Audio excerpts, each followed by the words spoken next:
Hello student, मैं योगेश कुमार साहू आप सभी का एकेडमी ऑफ हायर मैथमेटिक्स के इस क्लास में स्वागत करता हूं।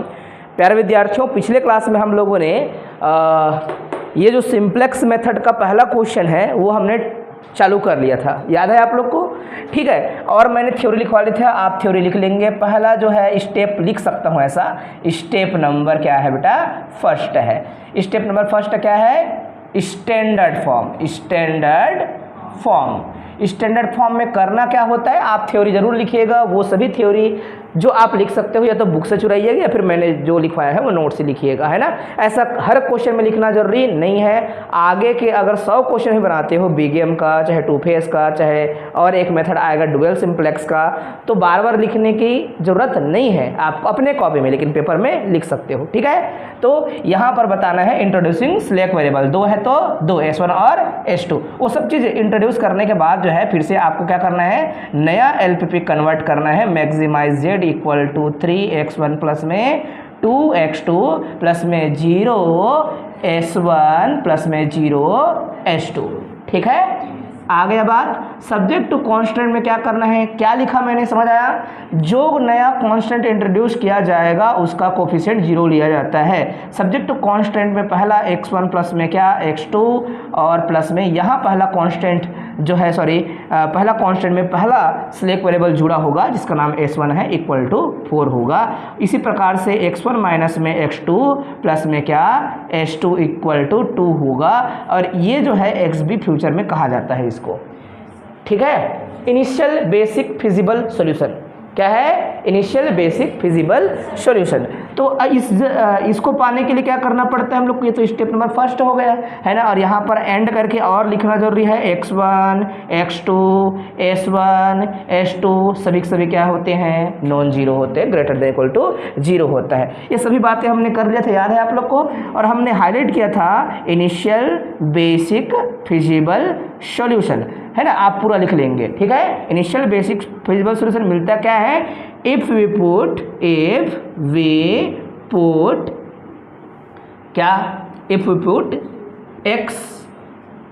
x2 इक्वल टू 0, या फिर ओनली इफ लिख देना, इफ ये देन ये, इफ देन में आ जाएगा, ठीक है। इसको इम्प्लीकेशन रूल कहते हैं, लिखने का तरीका जो होता है तर्कशास्त्र में, ठीक है। तो ये जो है इफ लिख देना है, if x1 x2 equal to 0, then जो मिलेगा वो क्या मिलेगा बेटा? s1 इक्वल टू वो जो है मिलेगा पहला 4 और s2 इक्वल टू वह मिलेगा कितना? 2। यही x भी होता है, ठीक है बेटा। x1 और x2 दोनों 0। कभी भी अपना आंसर कहाँ पे नहीं लेना होता है? सॉल्यूशन करके जो वेरिएबल के आंसर आते हैं इसमें नहीं आते, इसमें उत्तर आते हैं। आपको जो है ग्राफिकल मेथड भी पता होगा, इसका कोई काम नहीं रहता, अंत में बस इसमें रखना होता है, पता है ना आप लोग को। तो ये जो भी आंसर आते हैं यहाँ से आते हैं, कांस्टेंट आंसर देता है, जबकि लास्ट में ऑब्जेक्टिव फंक्शन बताता है कि क्या होगा, क्या प्रॉफिट होगी, क्या लॉस होगी। ये बात समझ आ गया था आप सभी को? उसके बाद जो है मैंने स्टेप नंबर 2 सपोज यहाँ कह दिया, या यहाँ बोला होता 2 यहाँ, फिर यहाँ 3 बोला होता, कोई दिक्कत नहीं, 2-3 अपने अनुसार से कर सकते हो। इन पूरे को एक स्टेप में रख सकते हो।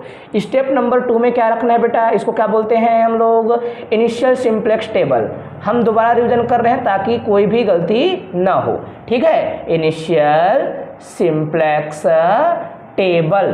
तो इनिशियल सिंप्लेक्स टेबल में सबसे पहले ये लाइन खींचने का, ठीक है। ऊपर में CJ लिखना है, यहाँ पर बेसिक वेरिएबल, यहाँ पर कोफिशिएंट ऑफ बेसिक वेरिएबल, यहाँ पर इनिशियल बेसिक फिजिबल सॉल्यूशन, जितने वेरिएबल x1 x2 और उसके बाद s1 s2। यहाँ पर लाइन नहीं खींचना, इससे आपका जो सभी आंसर है वो गंदा और केचकेचा दिखेगा, ठीक है ना। बात समझ आया? ठीक। तो प्यारे बच्चों यहाँ पर लेकिन लिखना है कुछ, ये जो है इसको हम बोलते हैं, ये जो टेबल है ये कॉस्ट टेबल बोल सकते हो आप लोग, या फिर जो है जहाँ पर आपको मेन सॉल्यूशन लेना है वो वाला टेबल है करके, ये एंट्रीज जो है ना यही जो है आप लोग को आंसर देने वाला है। समझ आ रहा है? ठीक है। यहाँ पर लिखते हैं मिनिमम रेशियो, और रेशियो किसका होता है वो भी लिखते हैं। इनिशियल बेसिक फिजिबल सॉल्यूशन आता है और कुछ xi आते हैं। अब वो xi मैं बता दूंगा कहाँ से लेना होता है, या xj बोल देंगे है ना, वो कहाँ से लेना है मैं समझा दूंगा। एक्स आई सपोज बोल देते हैं, ठीक है। अब यहाँ पर क्या आएगा आप पहचान लीजिए, आपके क्वेश्चंस में क्या था करके, x1 का कोफिशिएंट कितना 3, x2 का कोफिशिएंट कितना 2, ठीक है, इसका कितना नहीं है 0। अब आपके आंसर में आंसर किसका आता है, x1 और x2 का आना चाहिए, तो शुरू में नहीं पता होता तो हम क्या लेते हैं आंसर को, जो इनिशियल बेसिक फिजिबल सॉल्यूशन है वो आंसर है माना जाएगा। तो आंसर में क्या माना जाएगा, मान लो ऐसे बोलेंगे S1 और S2 आया है, आंसर नहीं बोलेंगे कि आंसर सेटिस्फाई करेगा कि नहीं, ये बोलने वाले हैं। कोफिशिएंट क्या होती हैं 0। अब जब 0 ही है उसका योगदान तो ऑब्जेक्टिव फंक्शन को वो कुछ नहीं करेगा, ख़त्म करेगा, वो सिंपल सी बात है। फिर भी हम अपना क्या करेंगे, एक एल्गोरिथम चला रहे हैं इसलिए स्टेप को पहले जांच करके एल्गोरिथम आगे बढ़ता है। अब बताइए बच्चों, ये सब तो भर लिए, कहाँ से भरे समझ आया ना, ये कोफिशिएंट्स होती हैं ऑब्जेक्टिव फंक्शन की, जिसे आप ऊपर में देख भी सकते हो, उसी में से लिखना होता है, जो टॉप में दिख रहा है वो है, ठीक है। और ये कहाँ से लिखे गए हैं, ये initial basic feasible solution x भी लिखे गए थे, उसको उतारा गया है। शुरू में बस देख के टेबल को भरना है, फिर बाकी इधर देखने की जरूरत नहीं पड़ेगी, ये अपने आप इम्प्रूव होगा, ठीक है। चलो बताओ अब ये कहाँ से भरना है, ये कांस्टेंट के लिए होता है बेटा, x1 का कोफिशिएंट 1, x2 का 1, s1 का 1, s2 नहीं है इसलिए 0, फिर यहाँ पर 1 -1 यहाँ नहीं है इसलिए 0। दूसरा वाला लाइन में दूसरा कांस्टेंट की जगह कोफिशिएंट 1 होगा, और नहीं है इसका ये मतलब है s2 0 कोफिशिएंट रखता है, समझ आया। तो यहाँ पर 1 होगा, s2 है s1 नहीं था इसलिए 0 था। बात समझ आ गया, ये हम पूरा काम कर लिए थे प्यारे बच्चों। और उसके बाद हम यहाँ पर क्या लिखते ZJ, और यहाँ पर क्या लिखेंगे डेल J, ठीक है। अगर ऐसे डब्बा बनाना है तो भी कोई दिक्कत नहीं, फार्मूला लिखते बनेगा। यहाँ पर इसका क्या मतलब होता है, कोई पूछेगा इसके इक्वल में हम क्या लिखते हैं, इसके इक्वल टू में हम लिखते हैं बच्चों एक प्रकार का समेशन, जिसमें हम कोफिशिएंट को इंट्रोड्यूस करते हैं बेसिक वेरिएबल का, और कॉलम के हर एलिमेंट को ऐसा इंटू करके पहले इसके साथ ना, जैसे इसका इंटू होगा इससे, सॉरी यहाँ इंटू होगा इससे, यहाँ इंटू होगा इससे, और वो जुड़ जाएंगे। लेकिन शुरू में जब ये 0 है तो ये कभी भी कोई इंटू होगा तो याद रखना शुरू के टेबल में हमेशा ये 0 नजर आएंगे, क्योंकि यहाँ 0 है, 0 into something is 0 and 0 + 0 is 0। Okay ठीक है। अच्छा, ये इसका क्या मतलब होता है, कोई पूछेगा तो क्या कहना है आप लोग को, इसका मतलब होता है सर जो भी ZJ निकाला है माइनस क्या करना है आपको, CJ करना है, ZJ माइनस CJ। अब ये जो है XI बोल दिया है तो I की जगह आप क्या बोल दे, J भी बोल सकते हो, कोई दिक्कत नहीं, लेकिन I बोलने में कोई तकलीफ नहीं होना चाहिए। क्यों, क्योंकि ये इंडेक्स है, आपका इच्छा है आपने क्या सोचा करके, क्योंकि कॉलम से रिलेटेड है, ये भी कॉलम से रिलेटेड होता है, इसलिए जो है I बोलना ठीक है, हुआ J बोलेंगे तो भी ठीक है, इससे कोई दुविधा नहीं होती, कोई परेशानी नहीं होती। समझ आया, इतना हो गया। ZJ माइनस CJ करेंगे तो यहाँ पर क्या आएगा बेटा -3, यहाँ पर क्या आएगा -2, यहाँ आएगा 0, यहाँ 0। और आप आंख बंद करके इसको हमेशा क्या करना है, इसके साइन चेंज करके यहाँ लिख देना। क्यों, ये तो 0 रहेगा, 0 माइनस समथिंग करेंगे तो वो सब चीज़ माइनस में आएगा, वहाँ पर सामने में 0 रहेगा, है ना, ZJ 0, 0 माइनस ऊपर, तो 0 माइनस ऊपर कहने के मतलब पूरे को निगेटिव में उतार दो ना चुपचाप, ठीक है। यहाँ पर निगेटिव होता तो पॉजिटिव बन जाता। अब क्या होता है, सॉल्यूशन ऑप्टिमम नहीं है बोलते हैं, क्यों, क्योंकि इसको बोलते हैं नेट इवैल्यूएशन। मैंने बताया था नेट इवैल्यूएशन ऑलवेज क्या होना चाहिए, ग्रेटर देन इक्वल टू 0, तो उसको आंसर को बोलते हैं क्या, उसको बोलते हैं ये सॉल्यूशन क्या है बेटा, ये ऑप्टिमम सॉल्यूशन है। क्या है ये, ऊंची तहल है, ये ऑप्टिमम फिजिबल सॉल्यूशन है बोलेंगे। अब हम क्या करेंगे, लिखने का थ्योरी देखिएगा, थ्योरी कैसे लिखते हैं आप लोग, ठीक है। अवर सॉल्यूशन इज नॉट ऑप्टिमम, क्या बोलना है आपको, या फिर ऐसे लिखना है सिंस, या फिर we can see that since, हल्ला नहीं, सिंस ऑल डेल जेस, या फिर इसको क्या लिख सकते हो और करके लिख सकते हो ZJ माइनस CJ, है ना, आर नॉट पॉजिटिव, आर ये आल में ही आएगा ना, आल ZJ माइनस CJ, या फिर बोलेंगे all del Js are not positive, are not positive, it means that आपने जो कहा वो जो है गड़बड़ है, पॉजिटिव नहीं है, है ना, पॉजिटिव नहीं है मतलब क्या है, सॉल्यूशन ऑप्टिमम नहीं है। तो आप सीधे सीधे बोल सकते हो so that our solution is not optimum, okay, बात समझ आया, ऑप्टिमम नहीं है। ऑप्टिमम नहीं है तो क्या होगा, फिर ऑप्टिमम बनाने का प्रयास किया जाएगा। इसको हम बोलते हैं इम्प्रूव सिंप्लेक्स टेबल। इतना थ्योरी लिखाएगा, अगर 8 नंबर के आएगा तो लिखाना ही चाहिए और अच्छे से लिखना, फटाफट लिखना, स्लो करोगे तो गया। ठीक है, ये पहला ही, अभी कुछ भी नहीं किए हो, कोई सोल्यूशन नहीं किए हो, क्या हो, क्वेश्चन को स्टैंडर्ड फॉर्म में चेंज किए हो, बस बताए हो, टेबल को बस भरे बस हो, और टेबल के बारे में भी बताया हो कि आंसर क्या नहीं है, ऑप्टिमम नहीं है, इतना बता दिया। जब ऑप्टिमम नहीं है आपने बताया बच्चों, तो एक आप ऐसे कर सकते हो, जैसे कि ये अगर नहीं किए होते, मान लो लिखना चाहिए, ऐसा शुरू से लिखना चाहिए, है ना, बुक में देखना लिखा रहता है, मन ना करे तो सीधा जो है, अगर छोटा में आया तो क्या करना है आपको, जो मोस्ट निगेटिव वैल्यू है ना उसको सेलेक्ट करना है। क्या करना है आपको, मोस्ट निगेटिव वैल्यू को हम लेते हैं। तो यहाँ पर जो है इम्प्रूवमेंट जो करते हैं ना, अब आप जो है यहाँ थ्योरी ना लिखिए, कोई दिक्कत नहीं है ना, we have to reduce about table ऐसे बोल सकते हो, है ना, क्या लिख सकते हो, अगर चाहो तो क्या लिखेंगे बेटा, now we have to improve about table भी बोल सकते हो, है ना, क्या लिखना है बेटा, इम्प्रूव अबाउट सिंप्लेक्स टेबल। और ये जो शब्द लिखे जाते हैं वो केवल आपके जो है इच्छा शक्ति के ऊपर निर्भर करता है, आपके सूझबूझ के ऊपर निर्भर कर सकता है। और मैं जो है हमेशा क्या करता हूँ, थोड़ा सा थ्योरी अपने तरीके से, अपने स्टाइल से लिखता हूँ। समझ आ रहा है बात, अभी सीख रहे हैं ना, तो कोई डरने की ज़रूरत नहीं है, आप कम ज़्यादा कर सकते हो। ठीक है, अबाउट सिंप्लेक्स टेबल, और नाम दे रहे हैं तो टेबल का नाम कुछ लिखे रहो तो भी चलेगा, वो लिख सकते हो, है ना। फॉर दिस इसके लिए क्या करना है आपको, इसके लिए आपको ना बेटा वो कुछ चुनाव करना है, वो चुनाव मैं समझा रहा हूँ, ध्यान से देखना। पहला जो चुनाव होगा, नंबर 1 लिख सकते हो, हाईलाइट करना है तो बड़ा में ही ज़्यादा हाईलाइट करने का, छोटा क्वेश्चन आएगा, अभी तो हम पेपर लेंगे, टेस्ट लेंगे, उसमें सारे बात क्लियर हो जाएंगी। जब शुरू क्लास लेते रहते तो इतना लिखना है, तो इतना लिखना है कैसे, आपको अगर 2 पेज देता है तो भी इतना लिखा ही जाता है, थोड़ा थोड़ा करके। पहला पेज में बहुत सारा चीज़ आ जाएगा, दूसरा जो पेज होगा उसमें कम थ्योरी, सॉल्यूशन ज़्यादा देना है। ठीक है, की एलिमेंट है ना, तो की एलिमेंट के पहले ऐसे भी बोल सकते हो, की रो, क्या बोलेंगे बेटा, की रो, और उसके पहले कॉलम बोलना चाहिए, सॉरी मैंने गलत बोल दिया, की कॉलम। ओके बेटा, की कॉलम। और ये की कॉलम जो होता है वो कौन सा एलिमेंट इंटर करेगा उसको बताता है, इंटरिंग वेरिएबल भी बोल सकते हैं, है ना, की कॉलम। और हम इसके बगल में ऐसे भी बोल सकते हो, इनकमिंग वेरिएबल भी बोल सकते हैं, ऐसे भी लिख देते हैं, इनकमिंग वेरिएबल। मैं बहुत सारे चीज़ों को एक साथ लेके चल रहा हूँ, आप जो है डरेंगे नहीं, ये सभी चीज़ें जब क्लियर होता चला जाएगा आप लोग को टेंशन नहीं आएगा, आप लोग बोलेंगे बढ़िया है सर, गजब है बोलेंगे। ठीक है, समझ आ रहा है। चलो उसके बाद एक और छोटा सा लिख देते हैं बात, उसको हम कहते हैं की रो।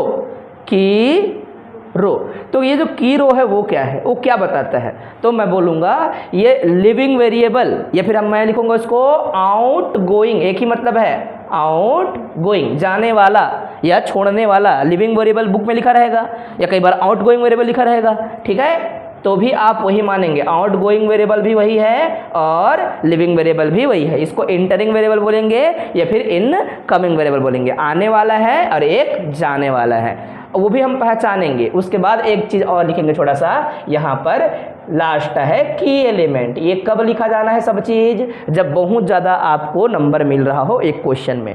ठीक है, की एलिमेंट, हम हर चीज़ को आपको अच्छे से बताते हैं की एलिमेंट। हालांकि आपको लिखने का तरीका मैं समझाता रहूँगा बाद में कि कम पेज में कैसे लिखा जाता है।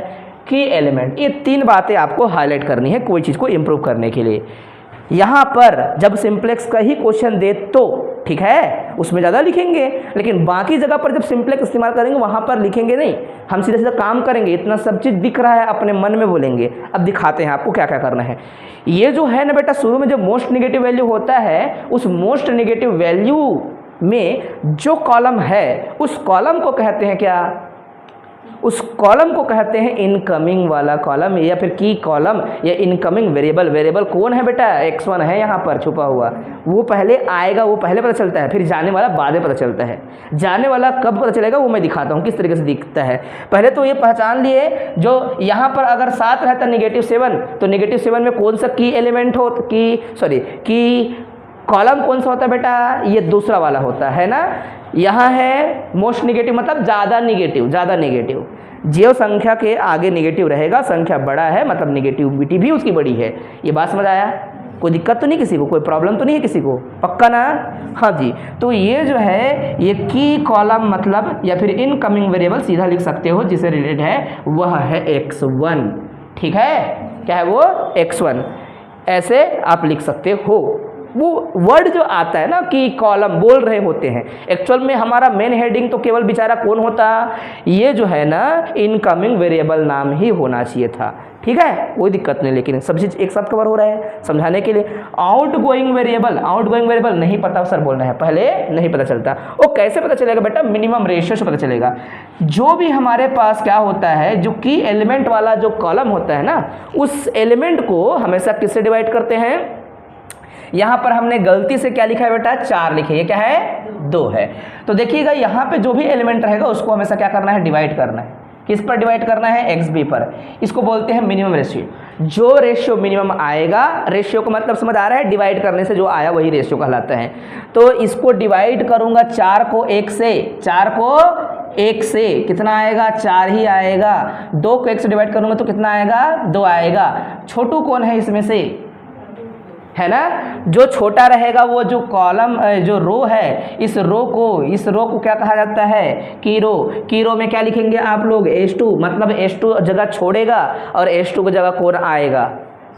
X1 आएगा। मतलब H2 लिविंग वेरिएबल है, आउटगोइंग वेरिएबल है, और X1 इनकमिंग वेरिएबल है। बात समझ आया? ठीक है, ओके। तो जो ये दोनों आपस में जहां इंटरसेक्ट करेंगे उसको क्या कहते हैं बेटा? की एलिमेंट। और की एलिमेंट को हमेशा क्या किस में लिखते हैं? डब्बे में लिखते हैं, या फिर क्या लिखते हैं? गोल गोल, है ना, ऐसा आप भर के रखेंगे। ये जो है बताएगा की एलिमेंट, और हमेशा हर टेबल में, हर बुक में ऐसा लिखा रहेगा। जो लोग भी बुक लेकर जाते हो, बुक लेकर क्लास वापस भी आना रहता है, ठीक है, इसलिए बुक लेके जाना है। बुक लेके जाओगे वापस, फिर घर आओ, घर से यहाँ आओगे, देखोगे उसको कि वाकई में बुक में क्या लिखा है, चेक तो करें ऐसे करके। बात समझ आ रहा है? मैंने पहले दिन ही कहा था ना, हमारा इस सब्जेक्ट का शुरू का 15 दिन बहुत इंपॉर्टेंट है। 15 दिन क्या, ये सब्जेक्ट ही पूरा हर दिन इंपॉर्टेंट हो जाता है। जैसे ही मेथड बदलेगा, आप पुराना वाला को भूल के नया काम करोगे, तो जो बीच में ऐसा सोचेगा ना कि मैं एक दिन गैप मार लेता हूँ, आ जाएगा, ऐसा कुछ नहीं है, रट नहीं सकते इसको। ठीक है, जितना कॉन्सेप्ट क्लियर रहेगा उतना अच्छा आप काम कर पाओगे। आगे बढ़ो बेटा। ये सब इम्प्रूव टेबल बनाने के लिए पहले हम इसको ही पहले वो कर रहे हैं, हल कर रहे हैं। ठीक है, समझ आया? ये पहला ही टेबल है, पहला ही टेबल में सब चीज़ पता चल जाता है क्या क्या करना है करके। शुरू में तो चुपचाप बेचारे को भरना था, उसके बाद जो है सिंपलेक्स टेबल जो बनाए उसमें आंसर दिख रहा है कि बिल्कुल भी ऑप्टिमम नहीं है, क्योंकि निगेटिव आया है। तो we have to reduce this table, या फिर we have to improve this table. For this we have to determine first की रो, या फिर क्या बोलेंगे आप लोग की कॉलम, पहले बोल सकते हो, कोई दिक्कत नहीं, जो भी बोलना है बोल दो, कोई फर्क नहीं पड़ेगा इस बात से, है ना। अर्थात इनकमिंग वेरिएबल क्या है, आउटगोइंग वेरिएबल क्या है, और की एलिमेंट क्या है, ये पहला काम करना होता है। और इनको बहुत छोटे छोटे लिखना। मैं अपना कॉपी दिखाऊंगा, ये टेबल बनाया और सीधा ये थ्योरी ना लिख करके मैं बोला सीधा solution is not optimum, and बोल दिया, एंड और क्या बोल दिया, क्योंकि क्वेश्चन बड़ा है, एंड करके सीधा बोल दिया की एलिमेंट क्या है, ये क्या है, वो क्या है, सारे लिख डाला, है ना। देन नीचे फट से इतना में ही मैं दूसरा टेबल बना दूंगा, फिर उसके नीचे भी वही लिखूंगा। समझ आया बात? चलिए अब हम ये सब कर लेंगे। की एलिमेंट क्या है? 1। अब बताओ बच्चों, ये 1 है, समझ आ गया? इतना जितना मैंने समझाया था इसमें कोई दिक्कत नहीं है। आपके आंसर शीट में भी ये लाइन और ये लाइन दिखना चाहिए, और ये लाइन दिखना चाहिए। टीचर को यही दिखता है, बाकी कुछ नहीं दिखता, थ्योरी कम दिखता है उनको। ठीक है, हाईलाइट वाला थ्योरी दिख जाता है, लेकिन टेबल में ये दिखना बहुत जरूरी है। कौन सा? ये तीर का निशान दिखना जरूरी है। ठीक है बेटा, तीर का निशान दिखना जरूरी है। चाहे तो आप इसको ऐसे भी कर सकते हो, ये जा रहा है और ये जो है इनकमिंग वेरिएबल आ रहा है। ठीक है, ओके। अब ये स्टेप नंबर हमारा क्या हो जाएगा? Step number 3। इसमें हम क्या लिखते हैं? Improve simplex table. Improve simplex table. Improve simplex table में क्या करना है? फिर से टेबल बनाना है सेम टू सेम, और कुछ टेंशन लेने की जरूरत नहीं है। हर बार क्या लिखना है ऐसा, बेसिक वेरिएबल। फिर क्या लिखना है आपको, कोफिशिएंट ऑफ बेसिक वेरिएबल। और यहाँ पर क्या, एक्स बी। और यहाँ पर क्या, x1 x2 s1 s2। यहाँ पर क्या लिखना है आप लोग को, minimum ratio x B upon क्या, एक्स आई। ठीक है बेटा। फिर यहाँ पर ऊपर में क्या लिखना है आपको, सी जे। यहाँ पर जो था शुरू में वो कभी बदलेगा नहीं, ये लिखते रहना है बार बार, ये पूरा भर डालना है। ठीक है। अब एक बात बताते हैं आपको, मान लो ये पूछे कहीं किसी ऑब्जेक्टिव में की एलिमेंट अगर कुछ है तो उसको क्या होना चाहिए, तो आप बोलना कि जो भी हो इम्प्रूव करने के दौरान उसको 1 बनाने का प्रयास करना है। क्या करना है, 1। मतलब इम्प्रूव करने के लिए पहले क्या करना पड़ता है, 1 बनाना पड़ेगा। या इम्प्रूवमेंट वाले में 1 होता है। अगर यहाँ 7 होता तो यहाँ पर भी वो 1 बनाने का प्रयास करते। और याद रखना 1 बनाने के लिए क्या करेंगे, डिवाइड करेंगे सबसे। यहाँ पर अगर 7 रहता तो सबको क्या करते, इस लाइन को डिवाइड करते। इम्प्रूव टेबल में कौन सा लाइन पहले इम्प्रूव होता है, बोलेंगे की एलिमेंट वाला इम्प्रूव होता है। जो एलिमेंट आता है उसके ऊपर क्या होना चाहिए, 0, बाद में हल करके, और नीचे क्या होना चाहिए, 0। 3 लाइन होता तो एक एलिमेंट को छोड़ते 1 वाला जो की एलिमेंट वाला पोजीशन होता, बाकी हर लाइन में हर जगह क्या होना चाहिए, 0 आना चाहिए। ये हम क्या करते थे बेटा, मैट्रिक्स सॉल्यूशन करते थे हम लोग। कहाँ पर, बीएससी में और 12th में। ऐसा एक एलिमेंट पकड़ो, एशेलॉन फॉर्म याद है आप लोग को, नॉर्मल फॉर्म याद है, एक एलिमेंट को रखो और उसके ऊपर और नीचे 0 रखो, ये हम करते थे। ठीक है। जब हम इन्वर्स निकालते थे तो वही काम करते थे, ऐसा सीधा डायगोनल में 1 1 लाते थे और बाकी जगह पे 0 लाते थे। यहाँ बाकी जगह पे 0 नहीं लाना है, ऊपर और नीचे 0 लाना है, कि एलिमेंट की जगह 1 रहना चाहिए। हमारा किस्मत अच्छा है, छोटा क्वेश्चन है, हम ज़्यादा सिखा रहे हैं इसलिए हम ज़्यादा बोल रहे हैं और कुछ नहीं है। वरना ऐसा क्रिंग क्रिंग क्रिंग कर दूंगा तो एक क्लास के बाद दूसरा क्लास को बच्चों को देखना ही पड़ेगा, समझना ही पड़ेगा। जबकि पहला क्लास को ध्यान से देखेगा, दूसरा क्लास अच्छे से समझ आ जाएगा। वे विद्यार्थी जो ऑलरेडी जानते हैं, वो एक्स्ट्रा एडवांस क्वेश्चन ढूंढ रहे हैं, उनके लिए पकाऊ क्लास हो सकता है ना। बहुत ज़्यादा जानता है पहले से और वो जो है कुछ और ढूंढ रहा है, और वो आकर देखेगा अरे ये तो जाना पहचाना को बता रहा है और ज़्यादा तरीके से बता रहा है, ऐसे करके, है ना, पका रहा है। कभी कोई चीज़ कोई किसी विद्यार्थी को आता है ना, तो टीचर का बताया चीज़ को क्या लगता है, वो बकवास कर रहा है। जब उसको बिल्कुल नहीं आता ना, हर चीज़ को सुनता रहता है, क्या बोलेंगे क्या बोलेंगे, मैं जो ढूंढ रहा हूँ वो मिल जाएगा क्या, ऐसे सोचते रहते हैं। बात समझ आया? आप लोग को ये समझ आना चाहिए था, हम जो है आप लोग के लिए ही काम कर रहे हैं, तो आपको समझ आना चाहिए। ठीक है। सबसे पहले क्या लिखना है, क्या बोला मैंने, कि एलिमेंट वाला लाइन, लाइन मतलब रो। कौन इनकमिंग हुआ, कौन आया, बोलेंगे S2 के जगह x1 आया, तो यहाँ पर भरेगा। यहाँ x1 आएगा मत बोलना, वो पता नहीं वो क्या आएगा, देख लेंगे, कभी आता है कभी नहीं आता। इस बेचारे का खुद का कोफिशिएंट क्या है, 3 है ना। और यहाँ क्या आएगा कोई पूछेगा, अब यहाँ से आपको क्या करना होता है, इस एलिमेंट को डिवाइड करना होता है। तो 1 है तो डिवाइड करने से कोई चीज़ बदलता नहीं है। जब 1 है तो बिना बदले लिख देना का। यहाँ 1 है तो गोला वाले में, अगर यहाँ 1/2 होता, 1/2 होता तो 1/2 सबसे डिवाइड होता, 2 4 बन जाता। 2 का आधा नहीं है वो, 2 का आधा थोड़ी ना है, 2 का आधा वाला कर रहे हो आप, उसको उल्टा कर रहे हो आप, समझ आया। तो 2 मल्टीप्लाई हो जाता है ऊपर जाके और 4 बन जाता है, सबको पता है ना। हाँ जी। तो मेरे प्यारे बच्चों ये बात समझिएगा, आगे बढ़ाएंगे। ये 2 जैसा का तैसा, 1 जैसा का तैसा, यहाँ पर -1 जैसा का तैसा, 0 जैसा का तैसा, और यहाँ 1। ठीक है। अब आप इसको 0 लाना चाहोगे, याद रखिएगा जिस लाइन को इम्प्रूव करना है, तो मैं आपको बताता हूँ। आपको ये बात याद होगा, जैसे मुझे R2 को बदलना है तो सबसे पहले क्या लिखते थे हम लोग, R2 माइनस में 2 × R1, ऐसा सपोज।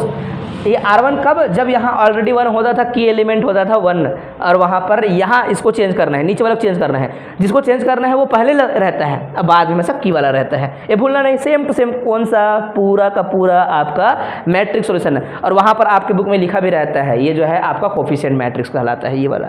ठीक है बेटा।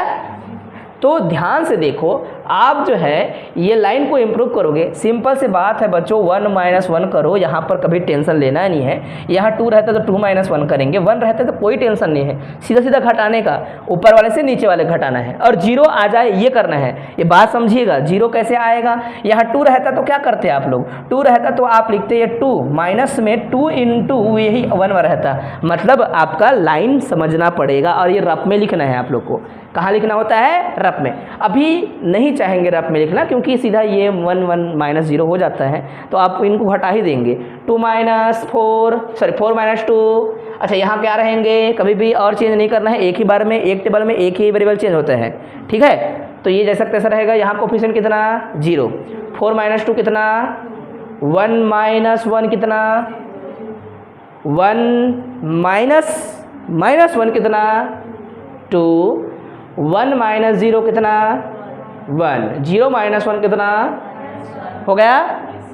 अब इसके बाद फिर से क्या निकालना है, जेड निकालना है, ताकि फिर से सीजे निकाला जा सके, ठीक है। सीजे है, जेड माइनस सीजे निकाला जा सके करके। इसके बराबर आपको पता है ना क्या होता है फार्मूला, तो याद करना, जो इंटर कर लिया है वही इंटू करोगे, और ये तो 0 ऑलरेडी रहेगा क्योंकि यहाँ 0 कोफिशिएंट है।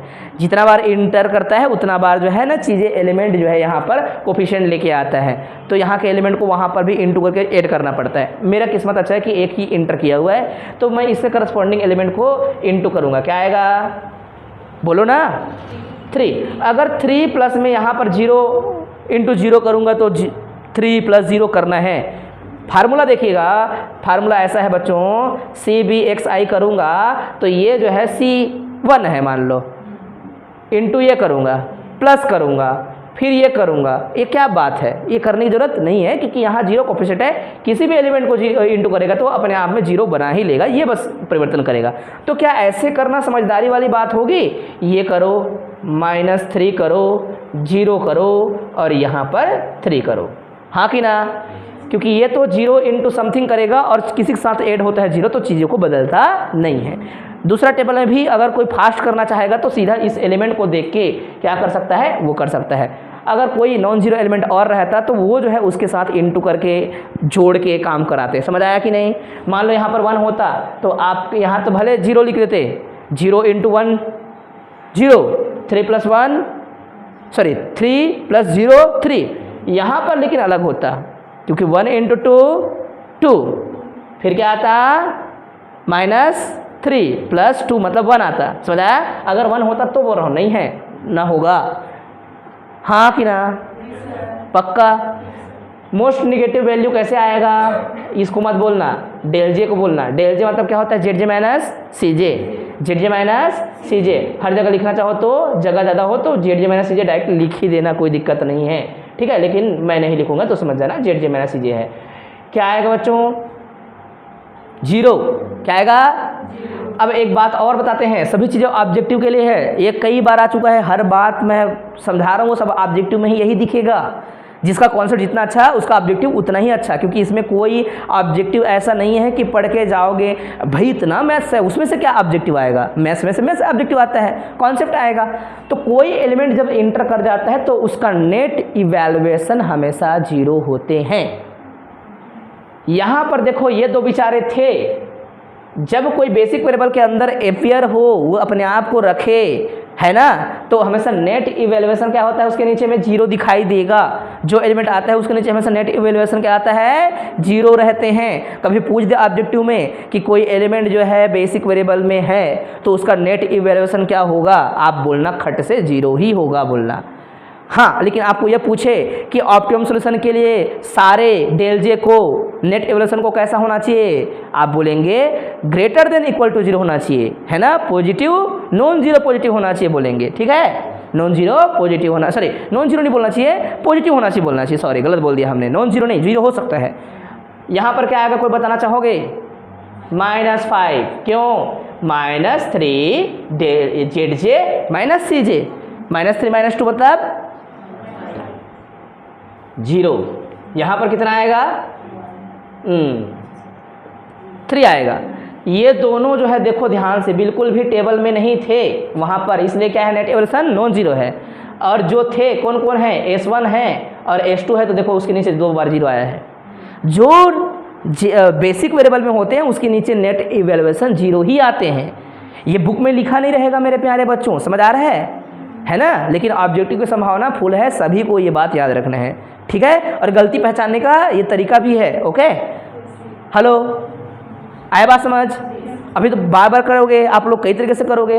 अब मेरे प्यारे बच्चों फिर से क्या करोगे आप लोग, पहले की अब यहाँ पर सबसे पहले वही लिखना है, सिंस क्या बेटा, since all ZJ minus CJs है ना, CJs are not positive so that our solution is, हाँ जी बिल्कुल हर बार यही लिखना, आवर सॉल्यूशन इज नॉट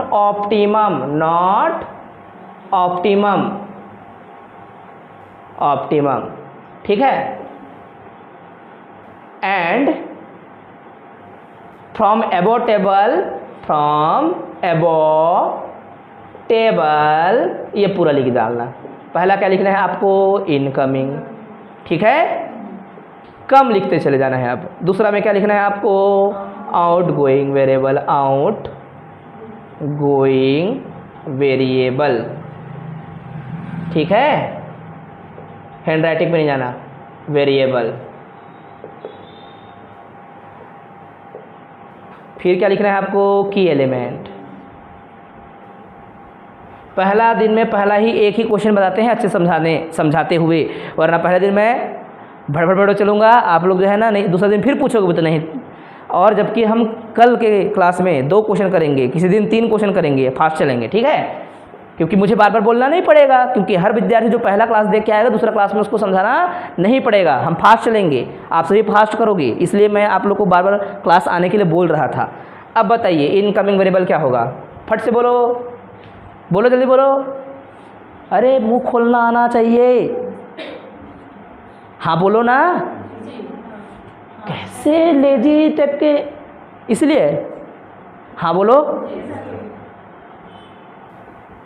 जो मोस्ट नेगेटिव वैल्यू होगा वो टॉप में दिखा रहा होगा कि कौन आएगा, ठीक है, कौन जाएगा को ढूंढना नहीं है, कौन जाएगा पहले क्या ढूंढते हैं, कैसे ढूंढते हैं, अब रेशियो निकाल के ढूंढेंगे।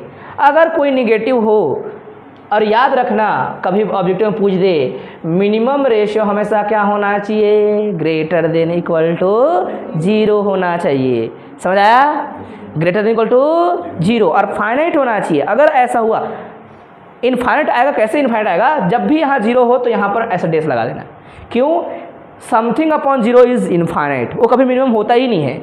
निगेटिव होगा तो भी सबसे फट से टक से क्या लगाना है आपको, माइनस लगाना है, वो लगाना है, ऐसा निशान लगाना है।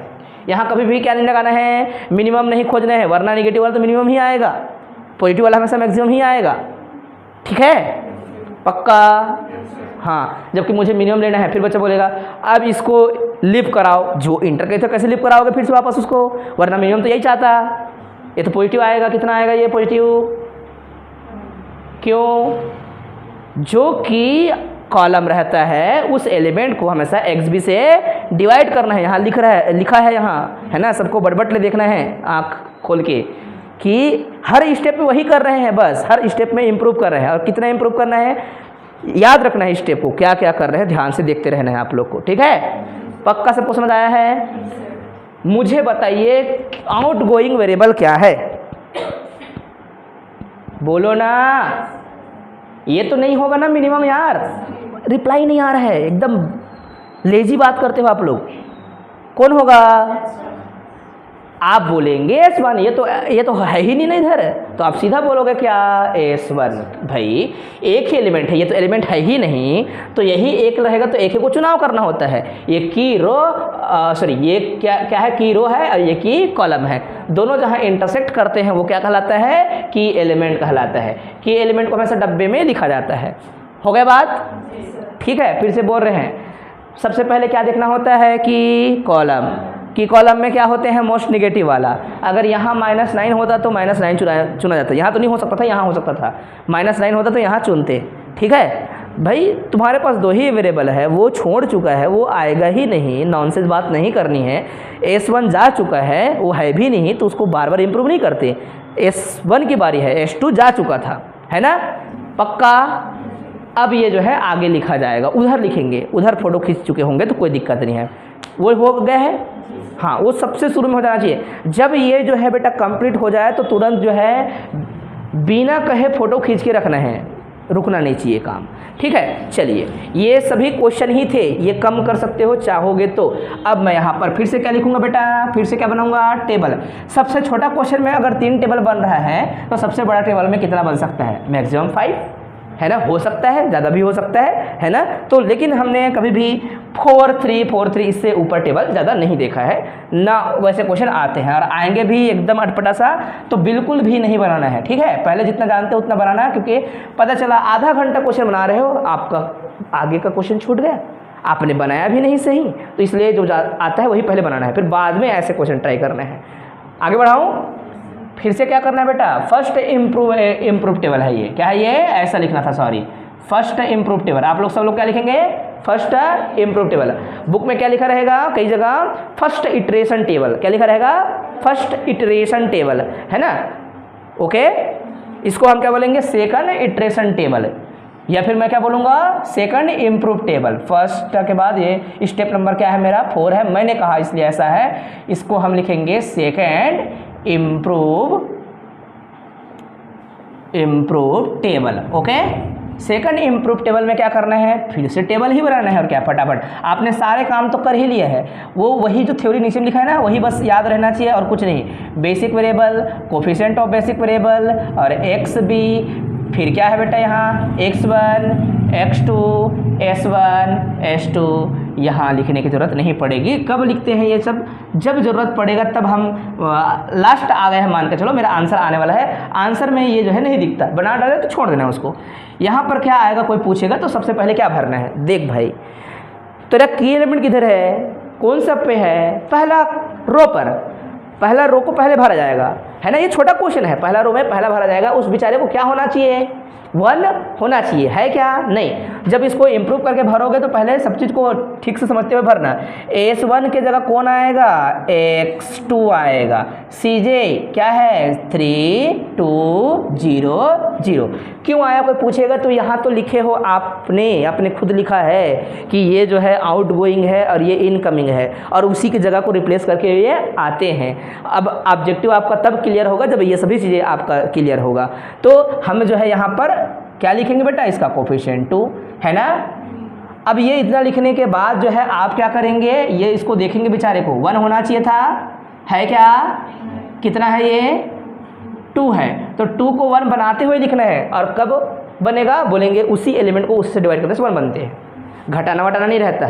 तो पूरे को 2 से डिवाइड करना है। अगर 3 रहता तो क्या करते हैं, पूरे को 3 से डिवाइड करते। यही एलिमेंट क्या रहता, 3/7 रहता, तो सारे चीज़ को 3/7 से डिवाइड करते, या फिर उल्टा सोच के चलते 7/3 से मल्टीप्लाई करते। एक ही मतलब है ना।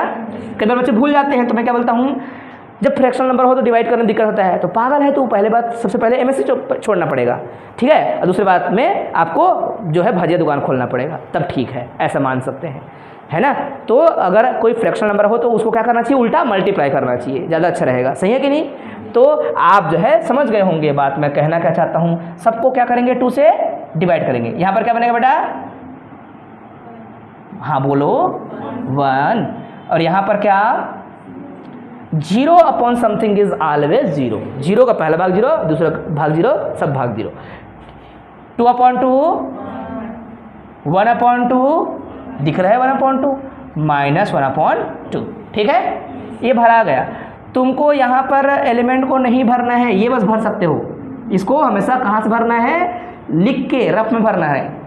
यहाँ पर x1 का कोफिशिएंट 3 लिख सकते हो, लेकिन इधर नहीं भरना है, ठीक है। उसको कैसे भरते हैं कोई पूछेगा तो, जिस लाइन के काम कराना है उस लाइन को पहले लिखो, चुपचाप लिखे, किस लाइन पे काम कराना है, किसको इम्प्रूव करना है, इसको। यहाँ पर 1 1 था तो कोई दिक्कत नहीं था, यहाँ देखो 2 - 1 ऐसा है, 1 - 1 तो 1 0 हो जाता है। यहाँ पर ऐसा नहीं करना है, रफ में आप क्या लिखोगे, पूरे लाइन को लिखोगे। कहाँ से लिखना चालू करना है, वहाँ से, XB से, 2 1 -1 0 1 लिख डाला।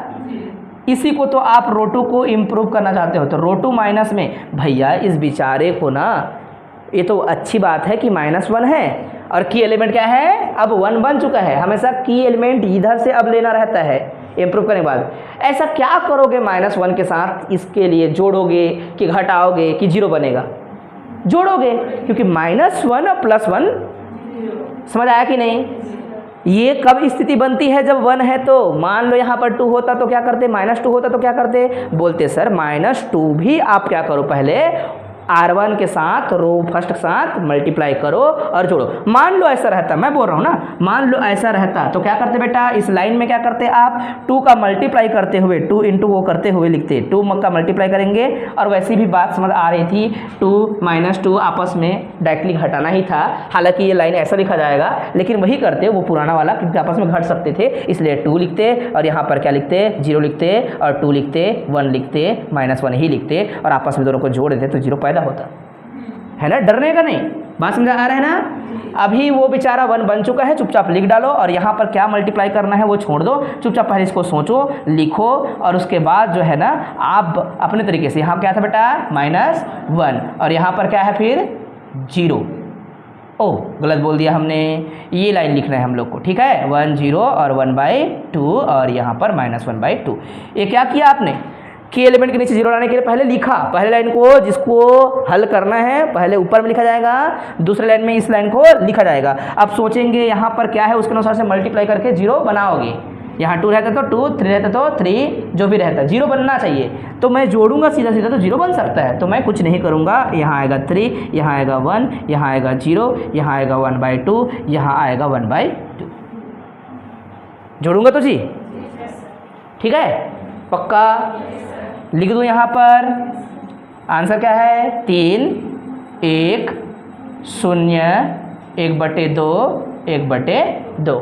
अब आपको क्या निकालना है ZJ आप चेक कीजिए क्या क्या आएगा। देखो अब यहाँ पर जो एलिमेंट है नॉन जीरो है तो यहाँ इंटू किया जा सकता है, हालांकि 0 है तो कोई दिक्कत नहीं। 0 × 2 0 प्लस 3 × 1 करेंगे ना, ऐसा पहले इंटू करना रहता है फिर जोड़ना रहता है, जो आता है वही ZJ होता है, पहली कॉलम एलिमेंट, ठीक है। तो क्या आएगा 0 + 3 2 है ना जी, फिर 0 मतलब 2 1 3/2, क्योंकि यहाँ पर इंटू करोगे, यहाँ इंटू करोगे, जो आएगा उन दो रिजल्ट को जोड़ोगे तो क्या आएगा 1 और यहाँ पर 3/2 मतलब कितना हो जाएगा 5/2 है ना। यहाँ आओगे तो क्या आएगा -1 प्लस में 3/2 1/2, ठीक है 1/2 होगा ना। फास्ट, मेरा कैलकुलेशन बहुत फास्ट है, याद रखना, ठीक है। आपके पलक झपकते ही मैं आंसर लिख सकता हूँ अगर चाहूँ तो, बहुत फास्ट, ठीक है। मैं इतना स्लो चल रहा हूँ। ZJ - CJ मतलब ΔJ, हमेशा पॉजिटिव आ गया तो उत्तर रुक जाएगा। उत्तर किसे कहा जाता है, XB को उत्तर कहा जाता है, ठीक है। देखते हैं 0 आ रहा है, 0 आ रहा है, क्योंकि दोनों चीज़ें आ गए हैं तो हमेशा नेट एवोल्यूशन उसके नीचे 0 हो ही जाते हैं। 2 आ गए ना, एंट्री कर लिए, तो जो एंट्री कर लिए हैं तो हमेशा ये जो नेट एवोल्यूशन है क्या होगा 0 हो जाएगा। अब इसको देखो क्या आएगा भैया, ZJ - CJ समथिंग -0, वो समथिंग ही रहेगा। क्या लिखेंगे 5/2, ये -0 तो इसमें 0 घटाने से इस बेचारे को कोई फर्क नहीं पड़ता। मैं देख सकता हूँ जितने भी हैं, we can C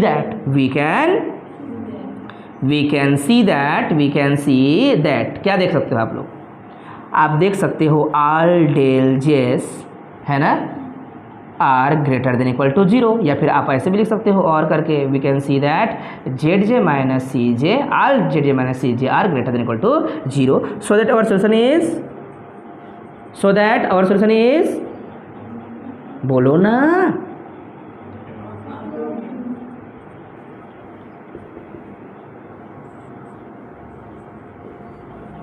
optimum, okay. And optimum solution is लिखना है आप लोग को, ठीक है। ऑप्टिमम सॉल्यूशन इज क्या है, सॉल्यूशन बताइए, सीधा सीधा लिखना है। x1 = जो आंसर आया है लिखो, x1 = 3, x2 = 1, ये नहीं है, ये आंसर नहीं है, कोफिशिएंट है ना, वो शुरू से था x1। और मैक्सिमाइज z है ना, यहाँ नीचे में लिखना है आप लोग को, चलो यहीं पे लिख देना है। मैक्सिमाइज z साथ में लिखना रहता है, थोड़ा मैं जगह बना कर लिख रहा हूँ, नीचे लिखना चाहिए ऐसा। मैक्सिमाइज z बताइए कितना आएगा, बोलो भाई, आपका इक्वेशन ऐसा है 3x1 प्लस में 2x2। जब तुम्हारा x1 का वैल्यू 3 है तो 3 इंटू 3 9, 9 प्लस में 2 11 आएगा। ठीक है, मतलब ऑब्जेक्टिव फंक्शन में क्या रखना था आपको, x1 की जगह 3 और x2 की जगह 1। मैक्सिमाइज z जो आ रहा है वो आंसर है, ये पूरा आंसर, इसको आंसर कहते हैं। आंसर में से क्या किस में होना चाहिए, डब्बे में। बात समझ आया? चलो ये हमारा क्लास वर्क है, होमवर्क नहीं कहना, क्लास वर्क का मान के चलना, और नहीं होगा तो जो है पूरा होमवर्क करके आना है आप लोग को। Maximize z equal to 5x1 plus में 3x2।